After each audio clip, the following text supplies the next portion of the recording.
Chemical based shampoos use करते हैं। अच्छा, अलग अलग कंपनीज के अलग अलग ट्रीटमेंट्स करवाते हैं जब, तो उसकी वजह से ड्राइनेस आने लगती है। करेक्ट। वो जो हमारा स्कैल्प है उसमें जब ड्राइनेस आती है तो वो उसमें इचिंग और बहुत ज़्यादा इरिटेशन और बार बार उस पर हाथ जाना या आप खुजला रहे हैं, ये चीज़ें बार बार होती हैं। Correct. तो उसके लिए ज़रूरी है कि ये समझें कि जो हम खा नहीं सकते उसको लगा नहीं सकते।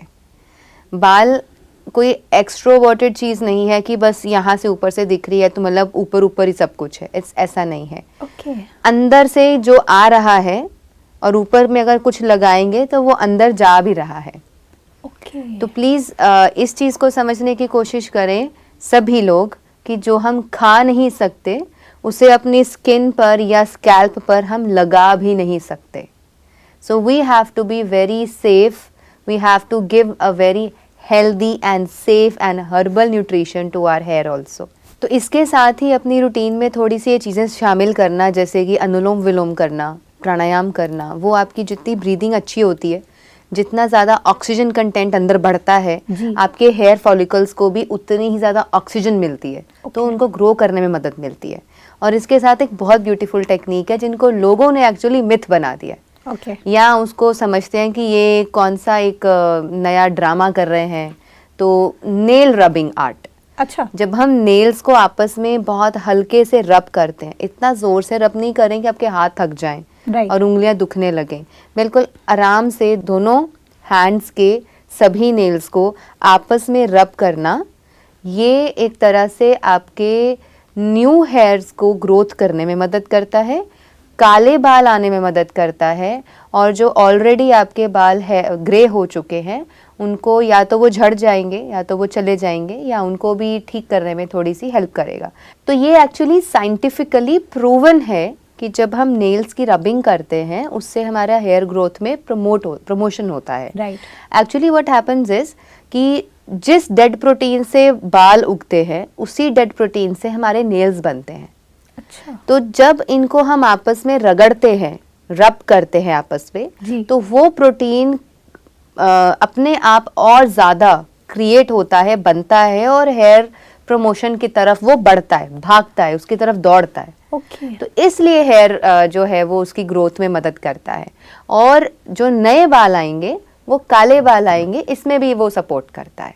So this is why 10 minutes अगर हम हर रोज़ अपने 10 मिनट सुबह और शाम दोनों टाइम देने लगें, कि जब भी आप फ्री बैठे हैं, मान लीजिए न्यूज़पेपर पढ़ रहे हैं, कोई आर्टिकल पढ़ रहे हैं, या आप अपना बैठ कर के गॉसिप कर रहे हैं या किसी बात पर ही चर्चा कर रहे हैं, आपको पता है कि यहाँ 10 मिनट लगने वाले हैं, आराम से 10 मिनट बैठते बैठते साथ साथ में आप नेल रबिंग कर लीजिए। तो कुछ लोगों में ये देखा गया है कि 1 हफ्ते में ही उनका हेयर फॉल रुक जाता है। और धीरे धीरे 1 हफ्ते में, 15 दिन में, 1 महीने में बहुत अच्छे से उनके बालों की ग्रोथ भी होने लगती है, और जो नए बाल आते हैं वो फिर नेचुरल ब्लैक हेयर ही नीचे से ग्रो करते हैं। ब्यूटीफुल सिस्टर, एक और बात, जब हम बात करते हैं किसी भी चीज़ को हील करने की, चाहे वो कोई भी प्रॉब्लम हो, हेयर फॉल की प्रॉब्लम हो, या फिर उसमें कोई इन्फेक्शन की प्रॉब्लम हो, या फिर इची स्कैल्प की प्रॉब्लम हो, या फिर कोई बीमारी लिटरली कोई बड़े लगती, या फिर बॉल्डनेस की प्रॉब्लम हो, ये सभी चीज़ें मुझे ऐसा लगता है कि शायद हमारे डाइट पर भी निर्भर करती है जी, कि किस तरह का डाइट हम करते हैं या क्या भोजन हम अंदर ले रहे हैं। बिकॉज इनटेक हम करेंगे ऑटोमेटिकली वो जाकर के आपको ब्रेक डाउन करता है, पूरे बॉडी में जाकर के वो ब्रेक डाउन करता है, और फिर जाकर के वो आपको हेयर में बेनिफिट्स भी देता है। Am I right in this? जी बिल्कुल, हम जो खाते हैं हम वही बनते हैं। We are what we eat, right. And if we are eating healthy, if we are eating consciously, कि हमें पता है कि मुझे क्या खाना है क्या नहीं खाना है, क्योंकि इसको खा करके मैं बनने वाला हूँ। करेक्ट जी, तो फिर हम खाएंगे ही सब कुछ अच्छा, न्यूट्रिशियस खाएंगे, बैलेंस्ड खाएंगे। तो इसलिए अगर भोजन की बात भी करते हैं तो हमें अपने डाइट में उन चीज़ों को लेना चाहिए जिससे हेयर ग्रोथ को प्रमोट होता है और उसको हेल्प मिलती है ग्रोथ होने में। जैसे कि भृंगराज है, आंवला है, गाजर है, तो ये सारी चीज़ें जो हैं it promotes a very good healthy hair growth जी। और इसी के साथ एक छोटी सी और प्रॉब्लम आती है सभी को, that is about the oiling.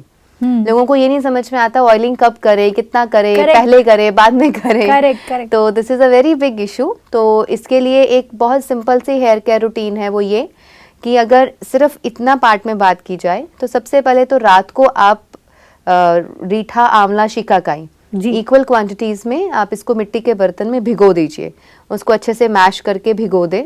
सुबह उठ करके जब आप उसको देखेंगे उसको अच्छे से मसल कर उसका सारा असर पानी में आ जाएगा और उसको छान लें और फिर उसको अपने हेयर केयर रूटीन के लिए रख लें जी। उसी के साथ आप दही के नीचे जो छाछ बचती है, या तो बचा हुआ दही या 1 हफ्ते पुराने का दही कर्ड जो कि आपने तांबे के बर्तन में रखा हुआ था, आप उसको पहले अपने सिर में लगा लीजिए। ओके। अगर तो ऑयली स्कैल्प है तो उसको लगा करके 10 मिनट के बाद ही रीठा आंवला शिकाकाई वाले पानी के साथ उसको धो दें और फिर साफ पानी से धो दें जी। अगर आपका स्कैल्प बहुत ज़्यादा ड्राई है तो आप उसको आधा घंटा दही को अच्छे से रब कीजिए और उसको रखिए बालों में क्योंकि जो कर्ड होता है या जो छाछ होती है उसमें नेचुरल ऑयल रहता है। थोड़ा सा उसमें जो नेचुरल लुब्रिकेशन और ऑयल रहेगा वो आपके रफनेस को दूर करेगा। जो एकदम बिल्कुल झाड़ू जैसे बाल हो जाते हैं, बहुत ही रूखे रूखे टूटे टूटे से बाल हो जाते हैं, उनको लुब्रिकेशन देगा, उसको अच्छे से वो ऑयलिंग कर देगा। आधा घंटा रखने के बाद फिर आप उसको आंवला रीठा शिकाकाई वाले पानी से धो दीजिए। उसको भी अच्छे से आप रब करें, बहुत ज़्यादा झाग नहीं बनेगी, बहुत मिनिमम झाग बनेगी, नेचुरल झाग बनेगी। फिर आप उसको सिंपल पानी से धोने के बाद just 1 drop of oil take it in your hands और उसको पूरी स्कैल्प टू लेंथ अच्छे से आप ऊपर से लगा सकते हैं सो दैट एक बहुत पतली सी माइल्ड सी ऑयल की जो लेयर है वो गीले बालों में ऊपर से नीचे तक लगी रहे सो दैट बहुत ज़्यादा रफनेस ना हो। जिनके बालों की टेंडेंसी रफनेस के लिए रहती है उनके लिए। अगर किसी के बालों में बहुत ऑयल आता है तो उनको ज़रूरत नहीं है। And we need to understand for a very healthy hair ना तो स्कैल्प ड्राई होना चाहिए ना ऑयली होना चाहिए, तो इट शुड बी मीडियम। इतना भी नहीं कि आप ऑयलिंग करें ही नहीं, इतना भी ना हो कि आप बहुत ज़्यादा ही ऑयलिंग करने लगे। सो एवरीडे ऑयलिंग की ज़रूरत नहीं है। हफ्ते में अगर आपको 2 बार या 3 बार हेयर वॉश करना है आप उस समय ऑयलिंग कर सकते हैं।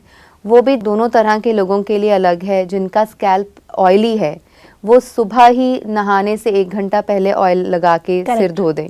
जिनका स्कैल्प रफ है या ड्राई है वो रात को ऑयल लगा करके छोड़ दें और फिर सुबह उठ करके अपना सिर धो लें। ताकि मॉइस्चर रहे उसमें। यस। तो ये दोनों तरह की रूटीन जो है दोनों तरह के लोगों के लिए इस पर थोड़ा सा ध्यान देना चाहिए हमें, which actually helps a lot. क्योंकि बहुत सारे लोग इसमें मिथ में फंस जाते हैं कि रात को तेल लगाएं या सुबह लगाएं, पहले लगाएं या बाद में। कुछ लोग बोलते हैं पहले लगाएं, कुछ लोग बोलते हैं बाद में लगाएं। जी, तो ये सारी चीजें मैंने क्लियर कर दी कि this is how we need to take care of our own scalp. तो आपको पता चल जाएगा ऑयली स्कैल्प का मतलब क्या होता है। आपने आज ही हेयर वॉश किया और 24 आवर्स में ऑयल आना शुरू हो गया, तो it means it's an oily scalp. और अगर आपके बाल जैसे धोए थे अगले धोने तक भी बिल्कुल वैसे ही हैं और रफनेस बढ़ रही है, ड्राइनेस बहुत बढ़ रही है, इचिंग बढ़ रही है, तो इसका मतलब आपका स्कैल्प जो है वो ड्राई है। तो then you should give a very good oiling massage to it. बिल्कुल।